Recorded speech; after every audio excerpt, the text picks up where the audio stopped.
Selamat pagi anak-anakku sekalian, kelas Madya dan Tunas Muda. Pada hari ini kita bertemu kembali dalam acara sekolah minggu secara online. Dalam minggu ini kita akan belajar dari pelajaran 6, yaitu dengan judul Baptisan Lambang Karya Penyelamatan. Namun sebelumnya, mari kita bersama-sama berdoa dulu sebelum kita memulai sekolah minggu ini. Berdoa kita mulai. Tuhan Yesus, terima kasih Bapa kalau pada kesempatan hari ini Engkau masih mengizinkan kami Tuhan untuk boleh bersama-sama belajar dalam sekolah minggu online ini. Kiranya Tuhan mempersiapkan kami semua Tuhan untuk kami boleh mengerti akan firman-Mu dan kami boleh menjalankannya dalam kehidupan kami Bapa. Mengucap syukur juga Tuhan untuk setiap berkat yang Tuhan sudah berikan kepada kami, untuk kesehatan serta penyertaan Tuhan dalam hidup kami. Terima kasih Allah Bapa, terima kasih Tuhan Yesus, hanya di dalam nama Tuhan kami Yesus Kristus kami berdoa, amin. Nah, pada pelajaran minggu ini kita belajar tentang baptisan lambang karya penyelamatan.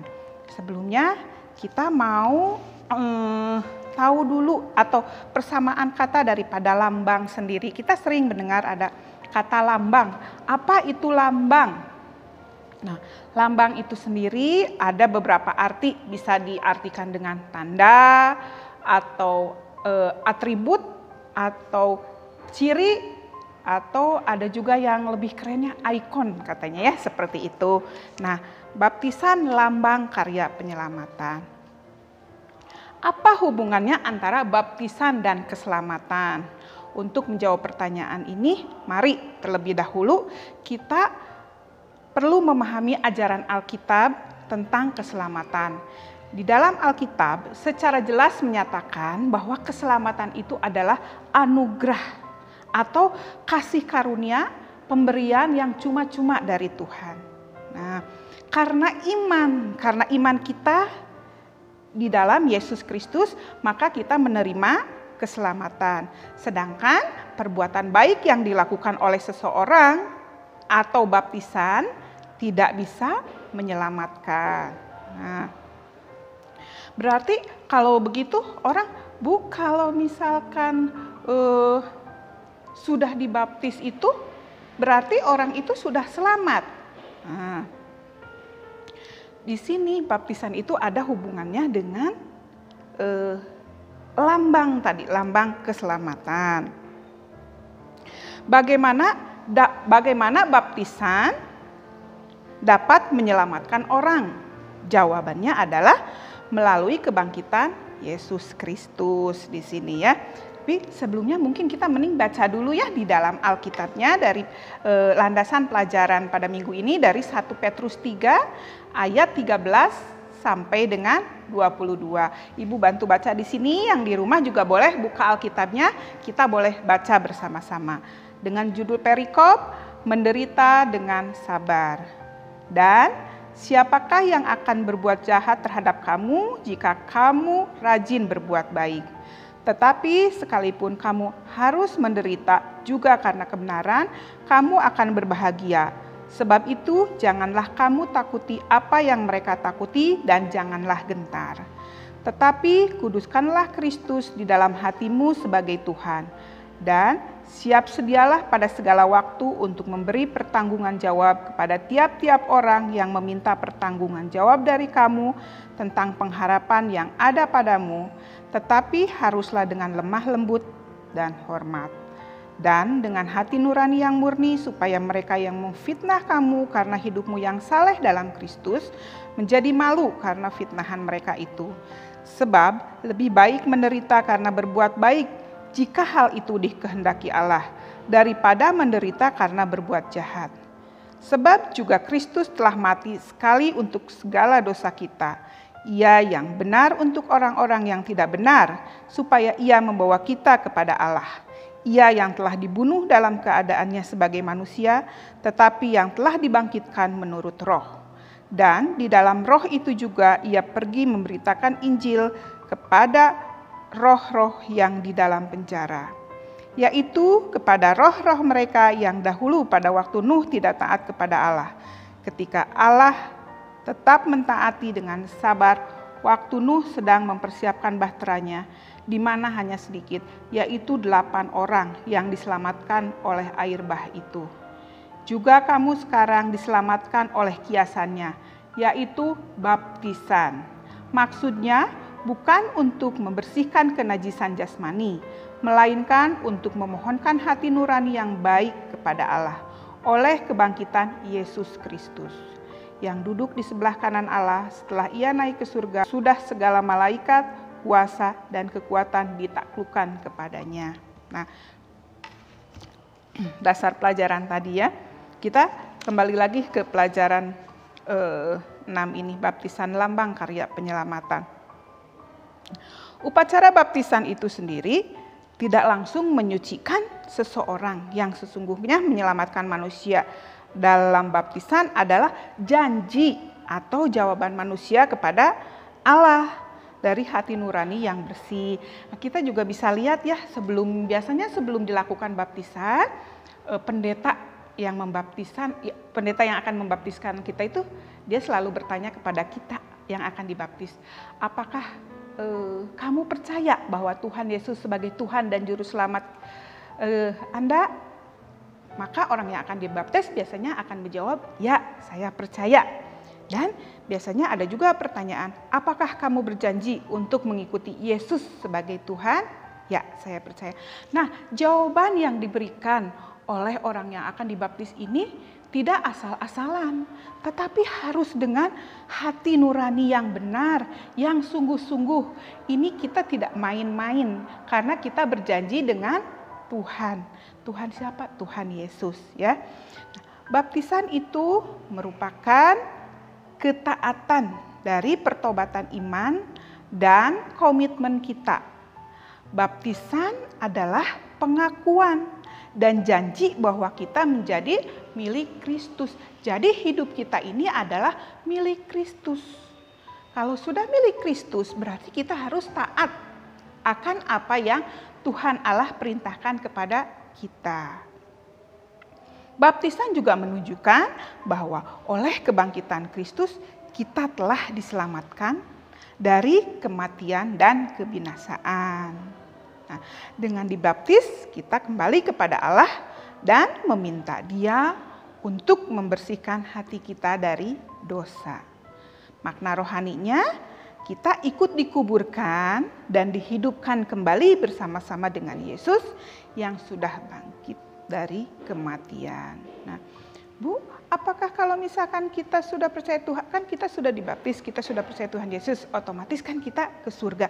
Apakah kita tidak usah berbuat baik? Oh, tentu saja kita tetap berbuat baik. Tetapi di sini dititik beratkan bahwa berbuat baik kita bukan berarti untuk kita menuju ke surga. Yang membuat kita ke surga adalah iman percaya kita, yaitu kita menjadi pengikut Tuhan Yesus Kristus. Dalam Alkitab juga ada dikatakan, kita bisa buka di dalam Efesus 2. Efesus 2 ayat 8 dan 9 berkata bahwa sebab karena kasih karunia kamu diselamatkan oleh iman. Itu bukan hasil usahamu, tetapi pemberian Allah. Itu bukan hasil pekerjaanmu, jangan ada orang yang memegahkan diri. Ya, jadi di sini juga kita itu yang tadi di awal dibilang bahwa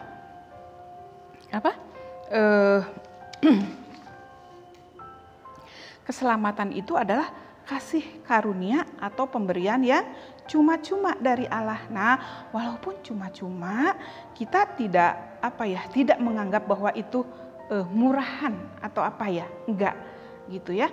Dan yang membuat kita selamat adalah iman percaya kita kepada Tuhan Yesus Kristus. Kalau kita beriman, kita percaya kepada Tuhan Yesus, maka segala tingkah laku kita, ucapan kita, hidup kita itu kita harus mengikuti apa yang Tuhan contohkan, apa yang Alkitab tulis, apa yang ada di dalam Alkitab. Dari pelajaran ini kita boleh ambil kebenarannya, yaitu baptisan merupakan upacara yang melambangkan seseorang beriman kepada Yesus. Yang kedua, karya keselamatan yang dilakukan Tuhan Yesus untuk manusia berdosa adalah kebangkitannya dari kematian. Yang ketiga, pembaptisan adalah persatuan dengan Kristus sehingga kita mengalami kebangkitannya. Dalam pelajaran ini juga anak-anakku sekalian bisa memahami bahwa baptisan adalah lambang karya penyelamatan manusia oleh Tuhan Yesus. Yang kedua juga kita harus meyakini akan pentingnya makna yang dilambangkan dalam baptisan. Yang ketiga, kita bersikap dan bertindak yang seharusnya dilakukan dalam upacara baptisan dalam rangka menghargai makna yang dilambangkan oleh baptisan. Ada beberapa pertanyaan di sini, kalau di kelas Madia ada beberapa pertanyaan yang dikembalikan lagi kepada kita. Nah, menurut pendapatmu, apakah baptisan itu menyelamatkan? Nah, kalau kita simak dari tadi pelajaran yang tadi, tentu kita bisa jawab ya. Apakah baptisan itu yang menyelamatkan? Jawabannya tentu tidak, bukan baptisan ya yang menyelamatkan. Terus apakah yang menyelamatkan seseorang itu? Yang menyelamatkan adalah iman percaya kita kepada Yesus Kristus. Nah, terus melambangkan apakah baptisan itu sebenarnya? Jadi baptisan itu adalah melambangkan pengakuan dan janji bahwa kita menjadi milik Kristus. Nah, dari pelajaran tadi, dari pelajaran 6 ini, Ibu harapkan anak-anak semakin mengerti setelah beberapa minggu lalu kita belajar tentang baptisan.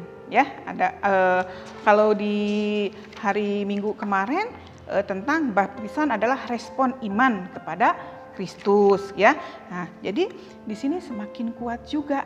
Nah, untuk kita boleh mengerti dan Ibu tekankan lagi di sini. Kalau kita sudah dibaptis dan pada saat kita akan dibaptis, kita tidak main-main lagi dengan ucapan kita yang tadi dibilang sebelum kita dibaptis. Apakah kamu percaya bahwa Tuhan Yesus sebagai Tuhan dan Juru Selamat? Ya, saya percaya. Apakah kamu akan melakukan apa yang Tuhan Yesus perintahkan? Ya, saya akan lakukan. Nah, itu adalah janji kita dengan Tuhan. Maka mari kita berusaha. Tentunya kita juga tetap minta pertolongan kepada Tuhan agar kita juga akan selalu dimampukan untuk hidup benar. Dan kita juga jangan lupa bahwa kita ini adalah kitab yang terbuka yang dibaca oleh sesama kita. Terlebih lagi dilihat oleh orang-orang yang belum ikut Tuhan Yesus ya. Demikian pelajaran kita, pelajaran 6 dalam minggu ini. Mari kita tutup pelajaran ini dengan doa penutup. Kita doa sama-sama. Yuk. Tuhan Yesus, terima kasih Bapa untuk pelajaran pada minggu ini. Kiranya pelajaran minggu ini akan semakin memperkuat iman kami Tuhan, untuk kami tetap percaya dan kami berpegang kepada Tuhan. Biar Tuhan yang mampukan kami semua untuk kami tetap hidup berjalan di dalam jalan Tuhan, dan Tuhan terus akan mengingatkan kepada kami semua Tuhan akan firman dalam hidup kami. Terima kasih Allah Bapa, terima kasih Tuhan Yesus. Hanya di dalam nama Tuhan kami Yesus Kristus kami berdoa dan mengucap syukur. Haleluya, amin.